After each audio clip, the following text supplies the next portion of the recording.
What is up, gamers? This is that PlayStation Gamer. I am just doing a quick review of Far Cry 5. If you guys don't know, this came to PlayStation Plus a while ago, and this was one of the kind of games that was on my list of games I need to play because I actually heard so much about Far Cry 5 that I was like, okay, you know what?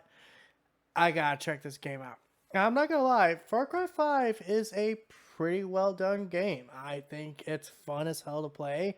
I like how they have this open structure for a lot of the missions.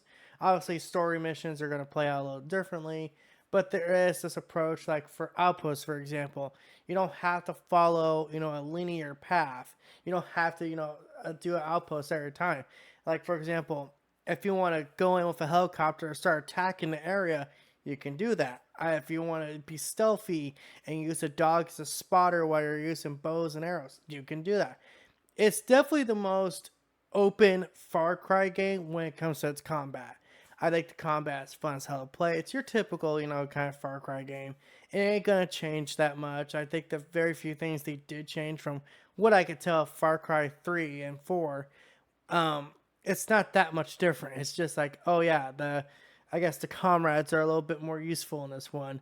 But I swear to God, the AI in this game is just, it's sometimes brain dead, if I'm being honest. Because sometimes you can literally just be like, go there, attack that thing, and they just like they'll just sit there for like 2 minutes, be like, oh yeah, no, I'm not supposed to do that. It's like Jesus fucking Christ. As far as the story goes, it's okay. I don't think the story is overwhelmingly compelling. I think the story definitely has its ups and downs and things in the middle. Like, I don't think Joseph Seed is a bad villain. And if you find out some of his backstory in the game, later games, it kind of makes you actually understand him a little bit better. But it's his subordinates that I just kind of felt like were kind of lacking some stuff. Like, I legit can't remember the two brothers' names, but I can remember Faith. Just because Faith bugged the fuck out of me. Like, just, this is the. I'm going to get into this, but there's something that in particular this game has that just I did not like. I did not like. And I'm going to be honest, it almost fucking killed the game for me. This was also a game I was playing off and on while playing other games. So I wasn't, like continuously playing this game in like huge sections. If I was to play it, it'd be like a couple hours and be done. And the game is surprisingly quick if you are, just kind of just going through it real quick. Because spoiler here, there's no secret ending far as I could tell, outside of the typical ending they've been putting in the Far Cry games ever since, where it's like the first big thing you're supposed to do. If you don't do it, then there'll be like the quote unquote secret ending. Um, so yeah, as far as story goes, it's pretty good. I don't think it's anything amazing. Don't think it's anything bad. It just kind of works. It just kind of works as a narrative, and what happens in the end of the game does catch me off guard, but it does, it kind of caught me off guard in the sense of you wouldn't expect it to happen because the game doesn't set up to it. I know there's like a couple little hints here and there, but like no one straight up no one even like suspects anything Joseph's up to. Like, they all think he's just sitting there at the church singing Amazing Grace for like the 5 billionth time today. So yeah, the ending is definitely a twist, but it's like at the same time it's like not that much. So I guess I'm gonna get into the thing. Two things in particular that bug me in this game. And first off, we gotta talk about these games and how they just love throwing shit at you. So this game, what will happen is if you are making a ruckus, you are causing a lot of trouble. Each of these sections will have their like special thing. One, like in Faith's example, if you are in the area and you're causing a lot of mayhem, it'll say you have been blessed, which basically means there's a fucking stupid motherfucking airplane that will just look over you and know exactly where you are. It's looking everywhere. You could be doing an outpost, and this thing is like dropping a bomb because they could drop bombs, and it's just oh, it fucking bugged me. It bugged me so much because it just it took me out of it. Like I literally could be doing a mission that's already like driving me crazy to begin with. But then you have this airplane come in and be like, okay, I'm attacking now. The only way you get rid of this airplane is if you blow it up or have it crash. Then for a while it won't be there. But it's like it's so infuriating, especially early on in the game where you don't have very good weapons. This thing will really screw your day up. And then there's sometimes in other sections, because they all have the airplane thing, um, they will just go into the towns that you're, in and just start attacking you there. And it's just like, Jesus fucking Christ. Please, for the love of God, can someone just stop? I legit was having like, I want to say meltdowns over it, but I was super annoyed. It got to the point that it almost made me want to quit the game in general because it just it felt like no matter what progress I was making, this damn fucking airplane won't go away. The only way you get rid of this airplane is if you shoot it down. And like I said, early on in the game, you really don't have the fucking option.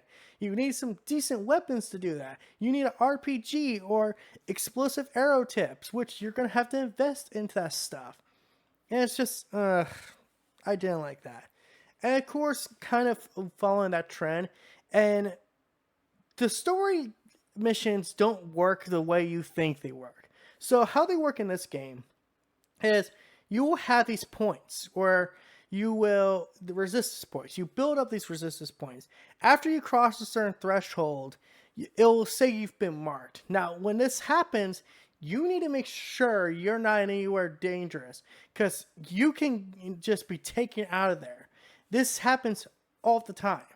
After a certain point, unless you're in a safe stronghold, I don't even think that's a guarantee, the story mission just starts up. You don't even know if you started a story mission. It just happens, and it's frustrating, especially the case of Jacob. That's the hunter brother. And just because you're doing the same thing repetitively, but that's where it plays into it.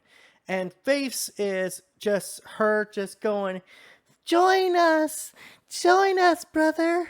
They're walking the path. Why don't you walk the path? It's like, I get what they're going for these characters. I kind of like it, actually.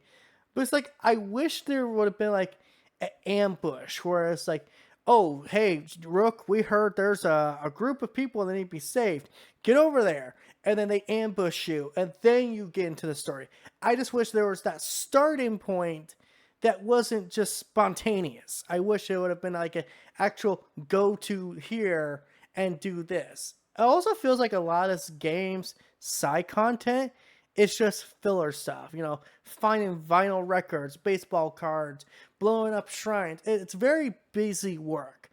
You don't get me wrong. What makes this game cool to me is that all this stuff is very open. You could decide how you handle all this stuff for the most part. And some stuff, obviously, you still have to do it a certain way. But I do like how there is this fun element to it. This actually felt like a fun game to play. There was just parts that just kind of pulled me out.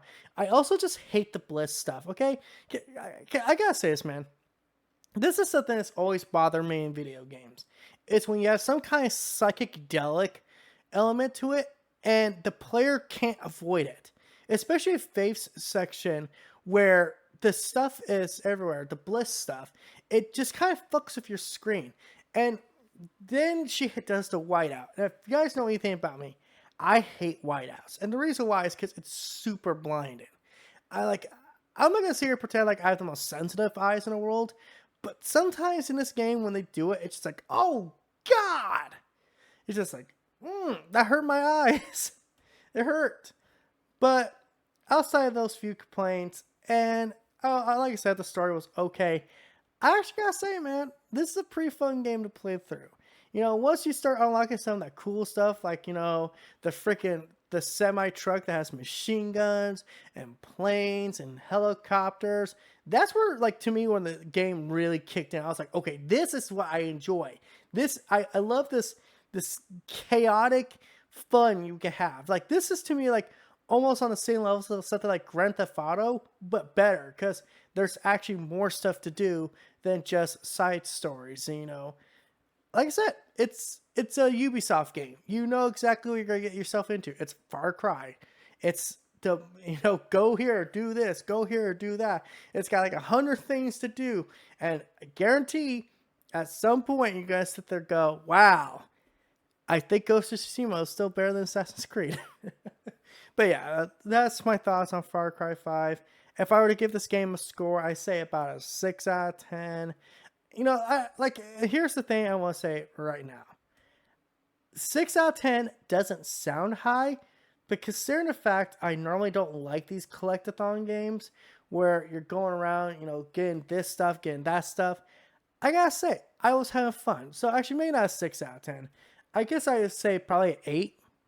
I feel like that's more fair because it is fun to play. I'm not the biggest fan of Far Cry 3 for the record. While I do love Voss as a character, you actually have to remember Voss is actually not the main villain of that game. And Pagan Min, voiced by the amazing Troy Baker, I loved him in Far Cry 4, but Far Cry 4 was it was basically Far Cry 3, but a little less fun. So until next time, guys, this is That PlayStation Gamer. What are your guys' thoughts on the Far Cry series? Do you like Far Cry 5? Do you like it more than 4? Do you like it more than 3? Or is Far Cry 6 the best game and I'm just missing out? So, like I said, until next time, peace out. Have a good day. Don't forget to like, comment, subscribe on YouTube algorithm BS. I'm going to sit down and play Yakuza now because now I got my Far Cry shit done. Now it's time to play some of that Japanese awesome goodness known as Yakuza. Peace out.